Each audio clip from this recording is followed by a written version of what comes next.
एक बार चीन के एक हिस्से में एक बहुत बड़ा मठ था जहां लगभग 500 भिक्षु रहते थे। वो सभी अपने गुरु के मार्गदर्शन में खुद को जानने का अभ्यास कर रहे थे। एक दिन एक लड़का उस मठ में शिष्य बनने के लिए आया। उसने मास्टर से कहा, मास्टर, मैं खुद को जानना चाहता हूं।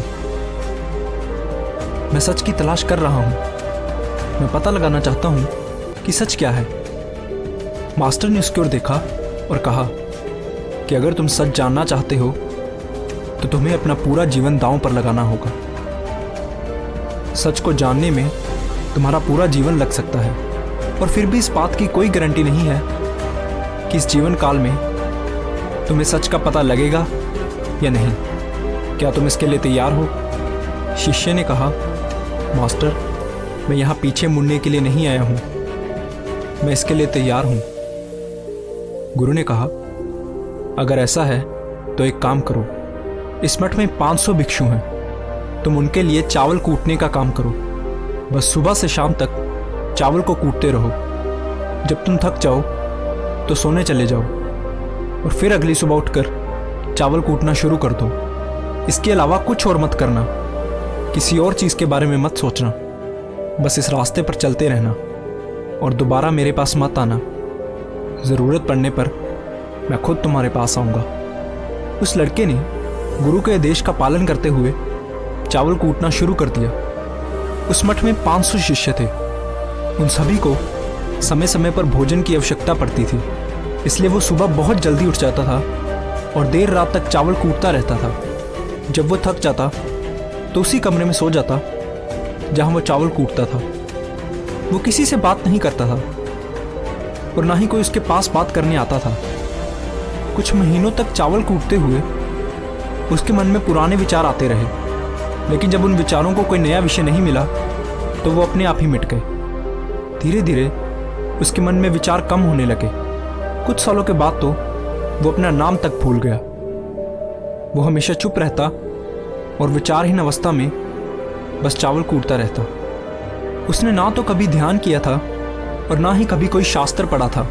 मठ के बाकी शिष्य उसे मूर्ख समझते थे। ऐसा करते हुए 12 साल बीत गए।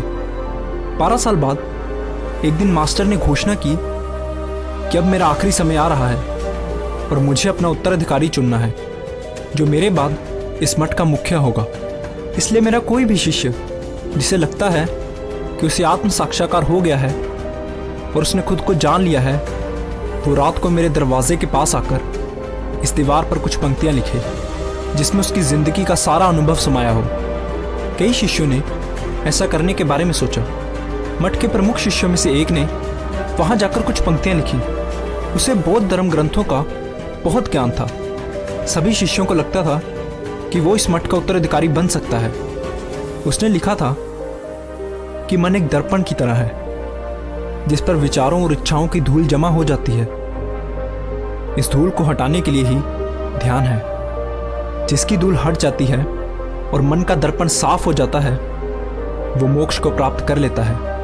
अगली सुबह जब मास्टर उठे और उन्होंने इन पंक्तियों को देखा तो उन्हें बहुत गुस्सा आया और उन्होंने कहा कि किस बेवकूफ़ ने यह सब कचरा मेरी दीवार पर लिखा है। वो शिष्य जिसने ये लिखा था वो चुप रहा। हालांकि उसने जो पंक्तियां लिखी थी वो ज्ञान से भरी थी, लेकिन ये सब किताबी ज्ञान था। वो शिष्य बहुत चालाक था। उसने पंक्तियां लिखी लेकिन नीचे अपने हस्ताक्षर नहीं किए, क्योंकि वो स्वयं इसके बारे में निश्चित नहीं था कि ये सही है या नहीं।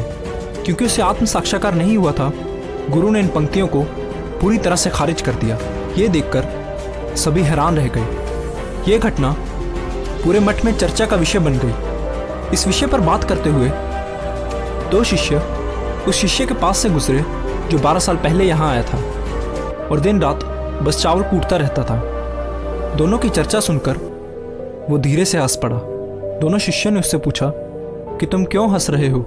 उन दोनों की नज़र में ये चावल कूटने वाला बहुत ही तुच्छ भिक्षु था। किसी ने भी उसे ना तो कभी ध्यान करते देखा था और ना ही कभी कोई शास्त्र पढ़ते। हर कोई उसे मूर्ख समझता था जो बस चावल कूटना ही जानता था। उस मठ में बहुत बड़े बड़े विद्वान थे लेकिन उस चावल कूटने वाले को किसी से कोई मतलब नहीं था, इसलिए वो दोनों शिष्य उसे मुस्कुराता हुआ देखकर चकित रह गए। उन्होंने फिर उससे पूछा कि तुम क्यों हंसे? उसने जवाब दिया, मैं इसलिए हंसा क्योंकि मास्टर सही बोल रहे हैं, ये सभी पंक्तियां कचरा हैं, इन पंक्तियों का कोई मूल्य नहीं है। वो दोनों शिष्य चौंक गए। उन्होंने उससे पूछा कि क्या तुम कुछ ऐसी पंक्तियां लिख सकते हो जो इससे बेहतर हो? चावल पीसने वाले ने जवाब दिया, नहीं, क्योंकि मैं अनपढ़ हूँ, लेकिन हाँ, मैं कुछ पंक्तियां कह सकता हूँ, और अगर तुम उन पंक्तियों को लिख सकते हो तो मैं तुम्हारे साथ जाने के लिए तैयार हूँ। उन दोनों शिष्यों ने कहा, ठीक है। वो मास्टर के कमरे के पास गए और चावल कूटने वाले ने कुछ पंक्तियां बोली और दूसरे शिष्य ने उसे दीवार पर लिख दिया और उन पंक्तियों के नीचे लिख दिया, चावल कूटने वाला। उन्हें लगा कि मास्टर इस पर भी गुस्सा करेंगे। जो पंक्तियां उसने लिखने के लिए कहा था वो बहुत अद्भुत थी, और वो पंक्तियां थी, मन तो बस एक भ्रम है, ना तो मन है और ना ही मन का कोई दर्पण है, और जब मन ही नहीं है तो धूल कहाँ ठहरेगी। जो ये जानता है वो सच को जान गया है। जब गुरु ने इन पंक्तियों को देखा तो वो आधी रात को उठे और उस चावल कूटने वाले के पास गए। वो सो रहा था। मास्टर ने उसे जगाया और कहा कि ये लो, मेरी छड़ी और मेरे वस्त्र ले लो, आज से तुम मेरे उत्तराधिकारी हो, लेकिन अभी इस मठ को छोड़कर दूर चले जाओ, क्योंकि इस मठ में बहुत सारे विद्वान हैं जो खुद को तुमसे श्रेष्ठ मानते हैं। वो तुम्हें मार देंगे, क्योंकि वो इस बात को बर्दाश्त नहीं कर सकते कि एक साधारण सा चावल कूटने वाला उनसे ज़्यादा विद्वान निकला। तुम्हें वो सारा ज्ञान हो गया है जो मुझे है, और तुम्हें ये केवल चावल कूटते कूटते हुआ है। और मुझे पता है कि तुम जहाँ भी जाओगे लोग तुम्हारे पास आने लगेंगे, क्योंकि जब कोई फूल खिलता है तो उसकी महक हर तरफ फैलने लगती है। उसने अपने गुरु के पैर छुए और रात को ही वहाँ से चला गया। अगर हम अपनी ज़िंदगी में देखें तो पाएंगे कि बहुत से लोग सोचते हैं कि ध्यान केवल एक जगह बैठकर आंखें बंद कर कर ही किया जा सकता है, लेकिन हकीकत में ऐसा नहीं है। ध्यान तो चलते चलते भी किया जा सकता है, या अपना कुछ काम करते हुए भी ध्यान किया जा सकता है।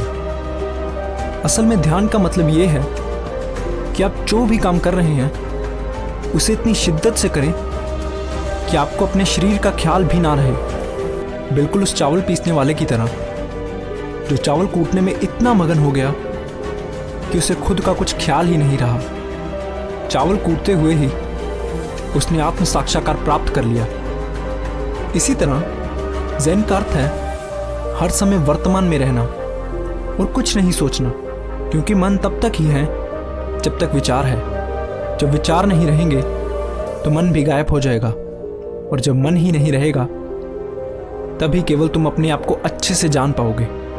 असल में हमें अपने वास्तविक स्वरूप को जानने के लिए कोई अन्य साधना करने की आवश्यकता नहीं है। हम जो कुछ भी कर रहे हैं बस उसमें हमें पूरी तरह से खो जाने की ज़रूरत है। अपने काम में इस कदर लीन हो जाओ कि आपका काम ही ध्यान बन जाए। धन्यवाद।